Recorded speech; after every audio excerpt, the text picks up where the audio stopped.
satu hal ini kita akan belajar tentang perluasan kuasa barat di India. Pada peringkat awal, perluasan kuasa British di India dilakukan oleh Syarikat Hindia Timur Inggeris (SHTI). Dua tokoh yang terlibat dalam persaingan antara Perancis dan British ialah Dupleix dan Robert Clive. Semasa pemerintahan Lord Hastings, SHTI terlibat dalam peperangan dengan Maratha dan Mysore. Semasa pemerintahan Lord Wellesley, SHTI mengamalkan dasar imperialisme bagi memendung kuasa Perancis. Lord Wellesley menjalankan perjanjian persahabatan bersama Maratha dan Mysore. Wellesley juga telah menawan Mysore, Tanjore, Surat, Oudh, Maratha, Bengal dan Hyderabad. Selanjutnya kita akan melihat reaksi masyarakat tempatan terhadap perluasan kuasa barat di India. Pada tahun 1857, golongan-golongan seperti sepoi-sepoi dan Nawab melancarkan pemberontakan daging India. Antara faktor-faktor pencetus daging India ialah penghapusan amalan syuti. Amalan syuti merujuk kepada amalan di mana Balu harus dibakar bersama-sama mayat suaminya semasa upacara pengubumian. Lord William Bentinck telah membuat undang-undang untuk mengharamkan amalan ini. Tindakan British mengharamkan adat ini menimbulkan kemarahan penduduk yang beragama Hindu. Seterusnya, penghapusan amalan tugi.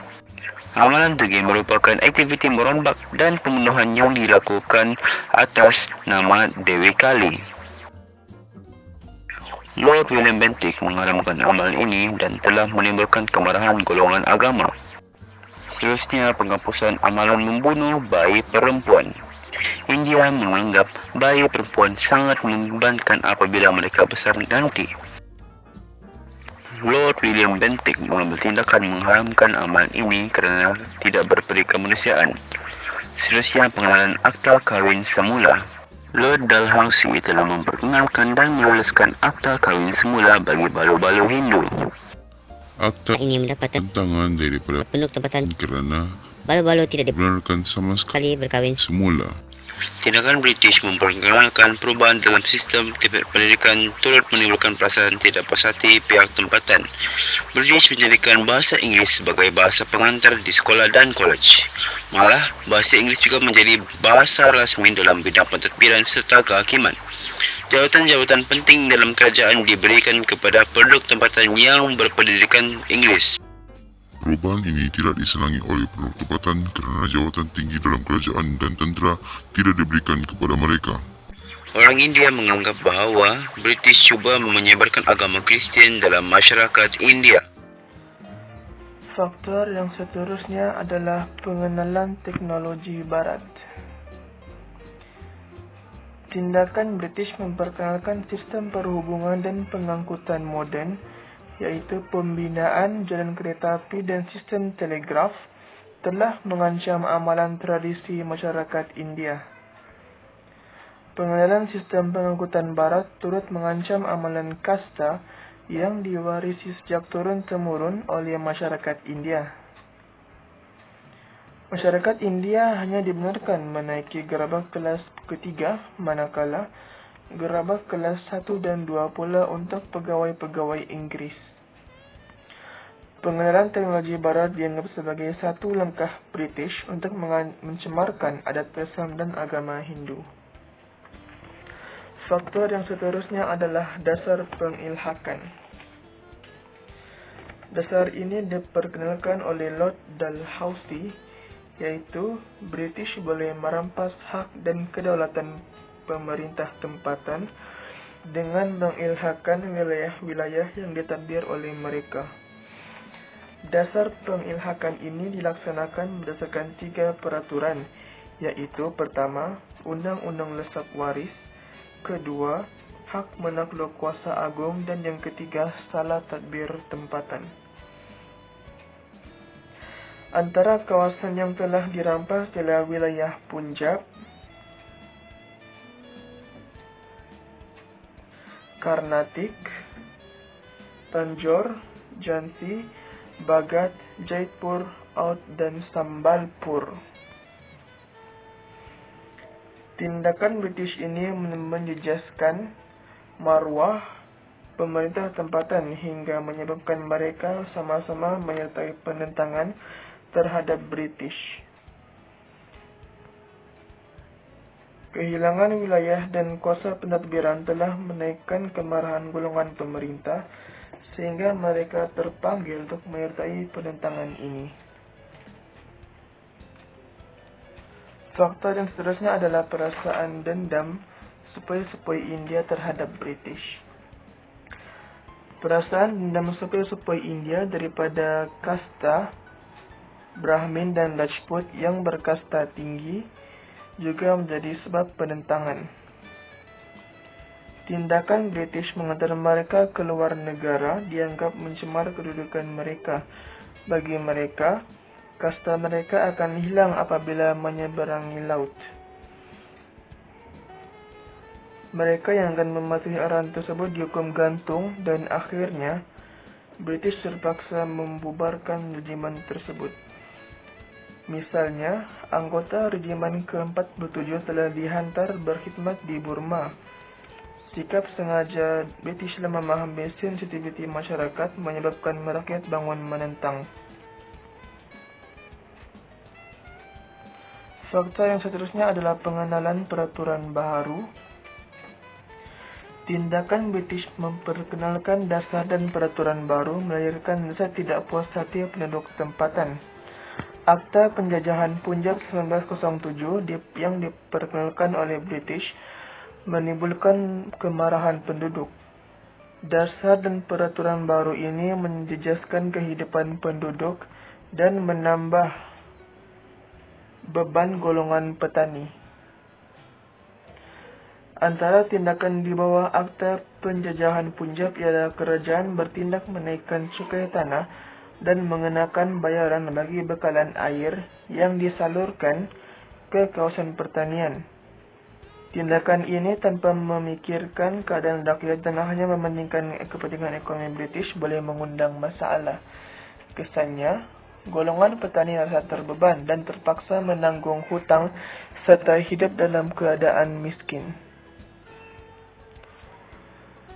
Pemerintah British juga tidak menggalakkan penghasilan barangan tempatan, sebaliknya menggalakkan aktiviti yang mengimport barangan dari luar negara.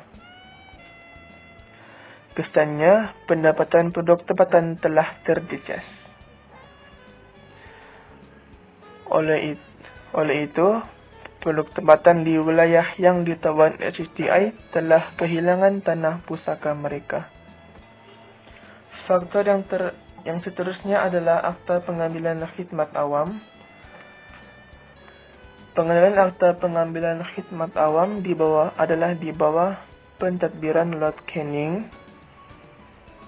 Akta tersebut tidak disokong oleh tentera India kerana tidak diberikan sebarang allowance tambahan untuk berkhidmat di luar negara. Oleh itu, tentera India telah menentang amalan diskriminasi dalam soal kenaikan pangkat dan jawatan dalam ketenteraan.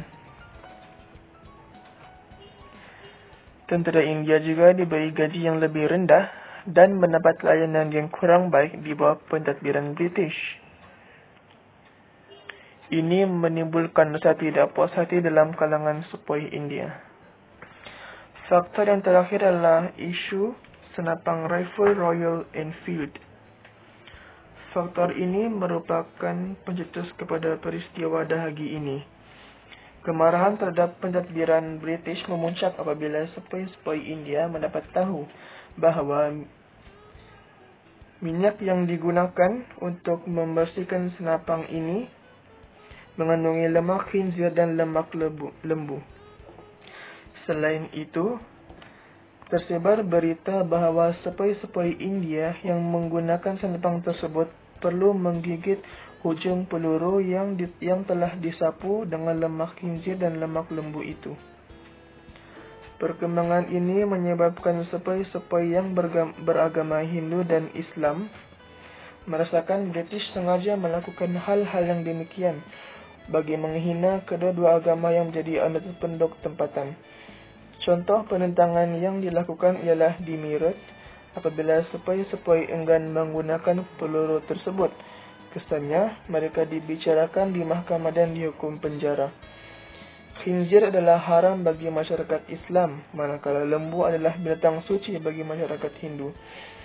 Ketidakacuhan British terhadap perkara ini membawa padah apabila sepoi-sepoi bangun menentang mereka hingga tercetusnya dahagi India ini. Terdapat pelbagai faktor yang membawa kepada berlakunya dahagi India. Walaupun tidak dinafikan faktor perbezaan adat menjadi penyumbang kepada tragedi ini, namun faktor-faktor lain juga tidak kurang pentingnya hingga berlakunya penentangan ini.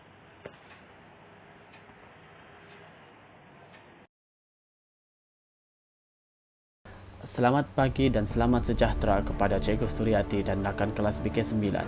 Saya Asrul Jamal akan menerangkan tentang kronologi peristiwa dahagi di India.